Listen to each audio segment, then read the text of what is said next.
নমস্কার সবাইকে, আমি পিকু। আমার আরও একটা নতুন ব্লগে আপনাদের সবাইকে স্বাগত জানাই।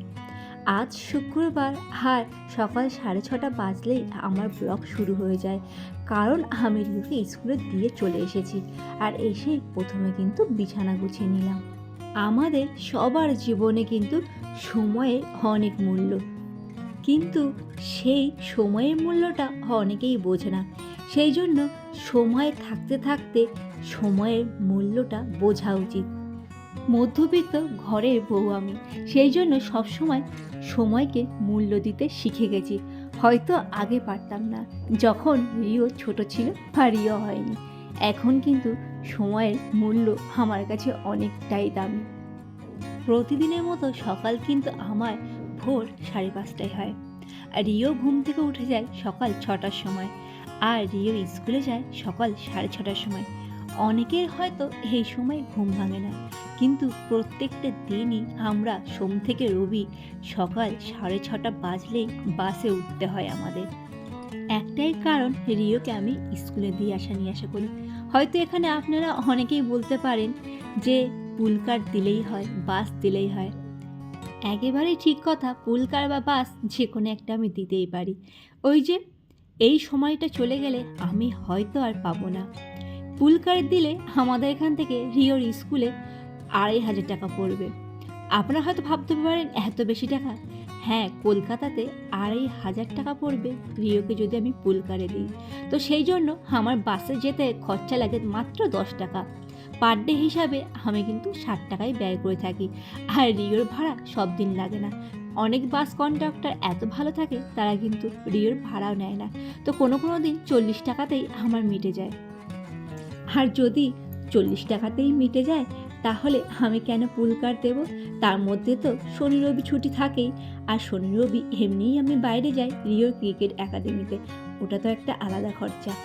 এখানে কিন্তু অনেকটা পরিমাণে আমি সেভ করতে পারি। আর সবথেকে বড় কথা হলো, নিজের বাচ্চাকে নিজে স্কুলে দিয়ে আসা নিয়ে আসা করাটা সব থেকে বেটার বলে আমি মনে করি। তো সেই জন্যই যাই। আর তারপরে খরচাও অনেকটা হলেও বেঁচে যায়। আর আমার প্রতিদিনের জার্নিটা আমি কিন্তু আপনাদের সবার সাথে শেয়ার করে থাকি। এখন আমার হাতে অনেক সময় আছে, সেই জন্যই তো পারি রিওকে স্কুলে দিয়ে আসা নিয়ে আসা করতে। যখন আমার একটু বয়স হয়ে যাবে, আমি হয়তো কখনো অসুস্থ হয়ে পড়লাম, পারলাম না আর, তখন কিন্তু রিওকে পুলকারেই দিতে হবে। তো সেই জন্য সময়ের মূল্য মেনে চলি বলে রিওকে আমি নিজে দিয়ে আসা নিয়ে আসা করতে পারি। আর সেখানে কিন্তু আমার বেশ অনেকটা পরিমাণে টাকা সেভ হয়। যদি বছর হিসেবে ধরি, তাহলে বেশ অনেকটা টাকা সেভ হয়ে যায়।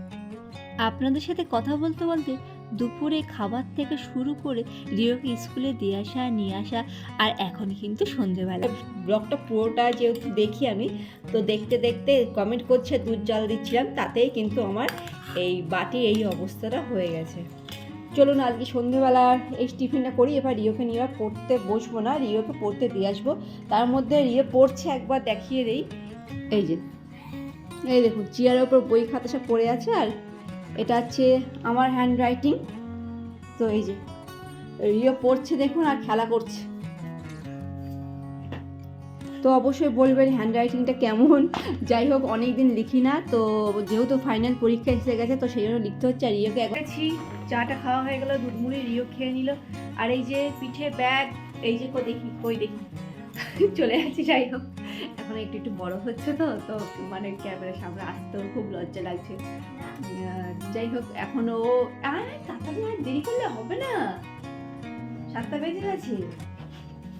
তো এই যে আমার হিরো একটা, এই যে আমার হিরো, তো আমরা এখন ওকে নিয়ে টিউশনি পড়াতে যাচ্ছি। টিউশনি এখন শুরু হয়ে 7টা। সন্ধ্যে মানে এই চশমাটা পড়ো সেদিন। তো সঙ্গে থেকে সাথে তখন দেখতে দেখুন, এই যে আমার হিরো রেডি হয়ে গেছে চশমা পরে। চশমা ছাড়া তো মানে সারাদিন ফোনটা দেখে, তো সেই জন্য চশমাটা পরতেই হয়। সবাইকে বলছি, একদম বাচ্চারা কেউ ফোন দেখবেন না। ফোন দেখলে কিন্তু এই রিও দাদার মতো আপনাদের চোখে চশমা লেগে যাবে। আর মুখের ভাবটা দেখুন, চোখে চশমা লেগে যাবে বলছি বলে মুখের ভাবটা পুরো চেঞ্জ হয়ে গেছে। তো পার্কের মধ্যে দিয়েই আমি কিন্তু রিওকে টিউশনি পড়াতে নিয়ে যাচ্ছি, কারণ এখান থেকে স্যারের বাড়িটা একটু হলেও শর্টকাট। আর এইদিকে দেখুন চারিদিকে লাইটিং। এখন কিন্তু কালী পুজো না, এখন হচ্ছে চারিদিকে বিয়ে। তো এখানে বিয়ে মানে যে বাড়িতে বিয়ে হবে পুরো বিল্ডিংটাকে এইভাবে লাইট দিয়ে সাজানো হয়।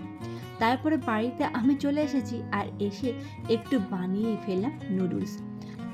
আজকের দিনের বেলায় তো সিম্পল মেনু ছিল, শাক ছিল আর ডিমের ঝোল। আর শাকটা আমি বানিয়েছিলাম কুলেখাড়া শাক আর পালং শাক আর বড়ি দিয়ে, সাথে বেগুনও ছিল, মটরশুঁটিও ছিল। তো সব রকম মিলিয়ে আমি শাকটা বানিয়েছিলাম, যেটা কিন্তু সত্যি দারুণ হয়েছিল। কুলেখাড়া শাক তো এমনি করলে রিও খাবে না, তো সেই জন্য পালং শাকের মধ্য দিয়েই করলাম, রিও এটা ভালোভাবে খেয়েও নিল। এখন যেহেতু ভালোই ঠান্ডা পড়ে গেছে, তো রাত্রেবেলা আর কিন্তু ভাত খেতে একেবারেই ভালো লাগছে না। তো আজকে ভাবলাম সব রকম সবজি দিয়ে আমি একটু নুডলস বানিয়ে নিই। আর রাত্রেবেলা এটাই কিন্তু আমাদের রাতের ডিনার। প্রত্যেকটা দিন রুটি খাচ্ছি, কিন্তু সব দিন আবার রুটি খেতেও ভালো লাগছে না। তো ভাবলাম আজকে একটু নুডলস বানিয়ে নিই। কাল তো শনিবার, কালকে আবার রুটিই করব। তো সেই জন্য সব রকম সবজি দিয়ে, বিশেষ করে রিওকে সব রকম সবজি খাওয়ানোর চেষ্টা তাগিদেই আমি এই সব রকম সবজি দিয়ে নুডলসটা বানাই। আর সবজিগুলো আমার ঘরে অল্প অল্প করেই বেঁচেছিল, যেমন ফুলকপি, ক্যাপসিকাম, মটরশুঁটি, গাজর সব কিছু অল্প অল্প ছিল। আর বিনসটা ছিল, কিন্তু বিনসটা কেমন শুকিয়ে গেছিলো, তো সেই জন্য বিনসটা আর দেইনি। আর এই কটা সবজি দিয়ে আমি বানিয়ে ফেললাম আজকের নুডলস। মধ্যবিত্ত ঘরের বউ বলে হয়তো সব দিক সুন্দরভাবে সাজিয়ে গুছিয়ে করতে পারি, আর সংসারটা যাতে সুন্দরভাবে চলে সবসময় সেই চেষ্টাই করে থাকি। আজকে যে ব্লগটা করছি সেটাও হয়তো মধ্যবিত্ত ঘরের বউ কোথাও একটা দাঁড়ানোর আশা নিয়ে, কিন্তু এখানে অনেকেই আছেন যারা সেই আশায় জল ঢালতে ব্যস্ত।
এই দেখুন, রিওর কিন্তু আর একেবারে সবুর হচ্ছে না।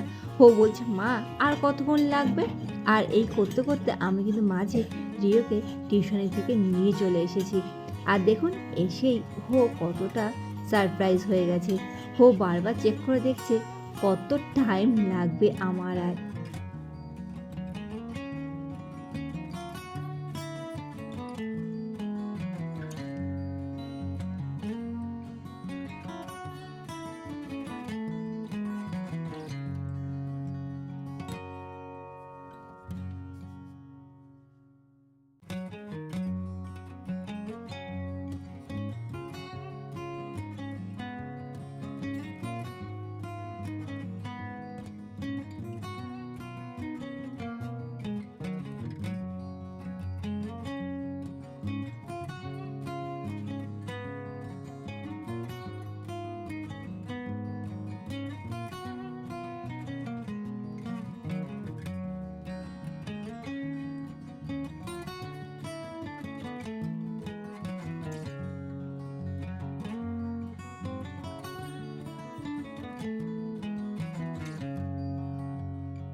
আজ আর বেশি কথা বলবো না।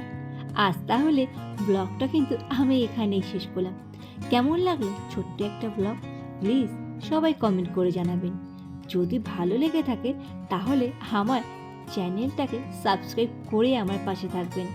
আর আজকে সম্পূর্ণ ভিডিওটা দেখার জন্য আপনাদের সবাইকে অসংখ্য ধন্যবাদ। ভালো থাকবেন সবাই।